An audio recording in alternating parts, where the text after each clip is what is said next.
নমস্কার বন্ধুরা, পম্পার কিচেনে আপনাদের সকলকে স্বাগত।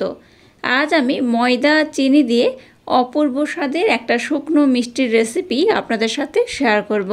আশা করছি আজকে যে মিষ্টিটা বানাবো বাচ্চা থেকে বড় সবাই ভীষণ পছন্দ করবে। এই মিষ্টিটা বাইরে থেকে যেমন মুচমুচে হয়, ভিতর থেকে তেমনই খাস্তা। আর এটা এতটাই অপূর্ব খেতে হয়, একবার খেলে বারবার বানাতে ইচ্ছা হবে। একবার বানিয়ে অনেক দিন আপনারা স্টোর করেও রাখতে পারবেন। তাহলে চলুন দেরি না করে আজকের এই মুচমুচে খাস্তা শুকনো মিষ্টির রেসিপিটা দেখে নেওয়া যাক। আজকের ময়দা চিনি দিয়ে যে শুকনো মিষ্টি বানাবো তার জন্য দেখুন প্রথমে এই কাপটার মাপ করে 1.5 কাপ আমি ময়দা নিয়ে নেব। এই 1.5 কাপ ময়দা আমি নিয়ে নিলাম। এর মধ্যে 2 থেকে 3 চামচের মতো চিনি দিয়ে দেব। দিয়ে দেব সামান্য একটু এলাচ পাউডার, সামান্য একটু লবণ অ্যাড করলাম। এবার শুকনো উপকরণগুলো একটু হাত দিয়ে আমি মেখে নেব। ময়ামের জন্য এখানে 2 চামচের মতো সাদা তেল দিয়ে দিলাম। আবারও সমস্ত উপকরণ খুব ভালোভাবে হাত দিয়ে আমি মেখে নেব। একটু ভালোভাবে ময়াম করে নিলে আজকে যে শুকনো মিষ্টি বানাবো তার রেজাল্টটা কিন্তু পারফেক্ট হবে। এইভাবে ডলে ডলে খুব সুন্দর করে মেখে নিতে হবে। আপনারা চাইলে এখানে কিন্তু তেলের পরিবর্তে ঘিও ব্যবহার করতে পারেন। যে কোনো একটা হাতের কাছে যেটা থাকবে সেটা দিয়ে এই মিষ্টিটা বানিয়ে নিতে পারবেন। দেখুন মিশ্রণটাকে আমি খুব সুন্দর করে ময়াম দিয়ে মেখে নিয়েছি। এই দেখুন এইভাবে মুঠি হয়ে যাবে আর চাপ দিলে এইভাবে ভেঙে যাবে। এইভাবে কিন্তু খুব সুন্দর করে ময়াম দেবেন, তাতে করে এই মিষ্টিটা ভীষণই টেস্টি হবে। এবার এখানে জল দিয়ে দেব। এখানে আমি নর্মাল জল ব্যবহার করছি। জলের পরিমাণটা একটু কম বেশি করে দিতে পারেন। প্রথমে দেখুন একটু অল্প জল দিয়ে মেখে নিয়েছি। এবার এখানে আর একটা উপকরণ আমি অ্যাড করব। এবার এখানে দিয়ে দেবো 1 চামচ সুজি। সুজির পরিমাণটা খুব বেশি নয়, 1 চামচ দিলেই হবে। সুজির পরিমাণটা একদম অল্প ব্যবহার করব আর একদম কিন্তু শেষে ব্যবহার করব। তারপর অল্প অল্প জল দিয়ে মিশ্রণটাকে খুব সুন্দর করে মেখে নেব।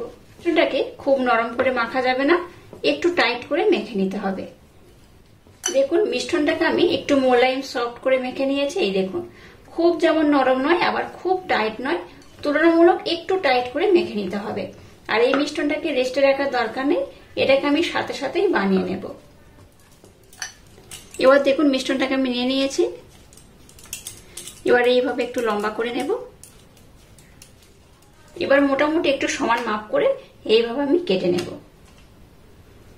এইভাবে কাটলে কি হবে, আজকে যে মিষ্টিটা বানাবো সেটা মোটামুটি একই রকম সাইজের হবে।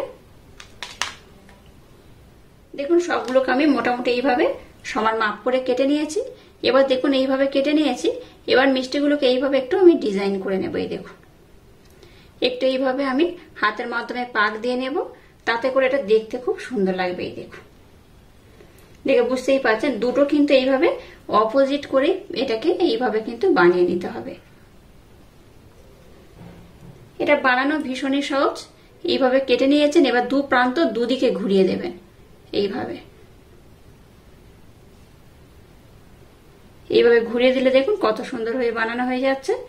আর এইভাবে একটু ছোট বড় করে আপনাদের মনের মতো করে এটাকে বানিয়ে নিতে পারেন।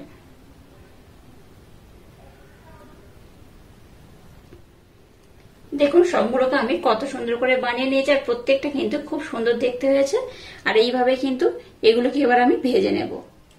এবার দেখুন গ্যাসটাকে জেলে দিয়ে একটা কড়া বসিয়ে দিয়েছি আর কড়ার মধ্যে তেল দিয়ে তেলটাকে মিডিয়াম গরম করেছি। এবার যেগুলো খুব সুন্দর ডিজাইন করে বানিয়ে নিয়েছি সেগুলো তেলের মধ্যে দিয়ে দেব। একেবারে খুব বেশি দেব না, অল্প অল্প দিয়ে ভেজে নেব।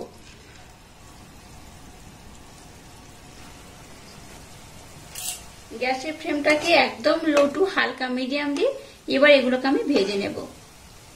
এখানে বেকিং পাউডার বা বেকিং সোডা কোনো কিছু অ্যাড করার দরকার নেই, এটা কিন্তু অটোমেটিক খুব সুন্দর করে ভাজা হয়ে যাবে। গ্যাসের ফ্লেমটাকে একদম হাই দেবেন না, তাতে করে ভিতরে কাঁচা থাকবে, বাইরে থেকে পুড়ে যাবে। একটু লো থেকে হালকা মিডিয়াম দিয়ে এগুলোকে কিন্তু ভেজে নিতে হবে। দেখুন আজকে যে শুকনো মিষ্টিগুলো বানাচ্ছি সেগুলো কিন্তু খুব সুন্দর করে ভাজা হয়ে গেছে। আমি সবগুলো একসাথে দিয়ে দিয়েছিলাম, তো যেগুলো ভাজা হয়ে গেছে সেগুলোকে আমি উঠিয়ে নেব।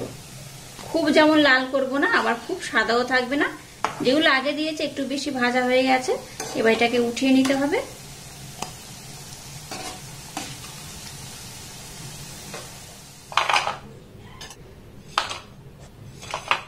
দেখুন সবগুলোকে আমি কত সুন্দর করে ভেজে নিয়েছি আর কত সুন্দর হয়েছে আর কতটা খাস্তা হয়েছে। দেখুন এটা কিন্তু বাইরে থেকে একটু মুচমুচে আর ভিতরে কিন্তু ভীষণ খাস্তা। তো চলুন এবার আমি নেক্সট স্টেপ আপনাদের সাথে শেয়ার করব। এবার দেখুন গ্যাসটাকে জেলে দিয়ে একটা কড়া বসিয়ে দিয়েছি আর কড়ার মধ্যে দিয়ে দেবো এই কাপের মাপ করে 1 কাপ চিনি আর দিয়ে দেবো 1/2 কাপ জল। জলের পরিমাণটা খুব বেশি দেবো না, অল্প করেই দিতে হবে। এবার এই চিনিটাকে জলের সাথে একটু ভালোভাবে মেল্ট করে নেব।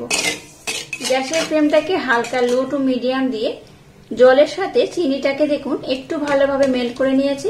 আর এটা কিন্তু একদম ঘন করে একটু ফুটিয়ে নিতে হবে।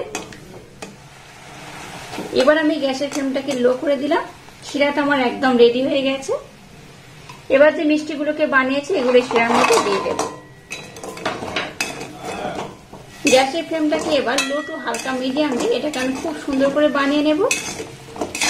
যতক্ষণ না দেখবেন এই চিনিটা একদম শুকিয়ে যাচ্ছে বা এই শিরাটা একদম শুকিয়ে যাচ্ছে আর এই মিষ্টিগুলোর গায়ে একদম লেগে যাচ্ছে, ততক্ষণ কিন্তু এইভাবে একটু নাড়াচাড়া করবে। তাতে করে দেখবেন এই চিনিটা কিন্তু খুব ভালোভাবে মিষ্টিগুলোর মধ্যে তো যাবে আর এই গাতে কিন্তু খুব সুন্দরভাবে শুকনো হয়ে লেগে যাবে। তাতে করে এটা দেখতেও ভালো লাগবে, খেতেও খুব সুন্দর লাগবে। গ্যাসের ফ্লেমটাকে লো টু মিডিয়াম দিয়ে দেখুন এগুলোকে আমি খুব সুন্দর করে বানিয়ে নিয়েছি। আর দেখুন চিনিগুলো কিন্তু একদম শুকনো শুকনো হয়ে গেছে, দেখে বুঝতেই পারছেন কেমন হয়েছে। তো এই পর্যায়ে কিন্তু এগুলোকে নামিয়ে নেব। এগুলো দেখতে যেমন সুন্দর এটা কিন্তু খেতে তেমনই অপূর্ব অসাধারণ। আর দেখুন কত অপূর্ব দেখতে হয়েছে। এগুলোকে খুব সুন্দর করে বানিয়ে নিয়েছি। এবার এই পাত্রের মধ্যে এগুলোকে আমি সার্ভ করে নেব।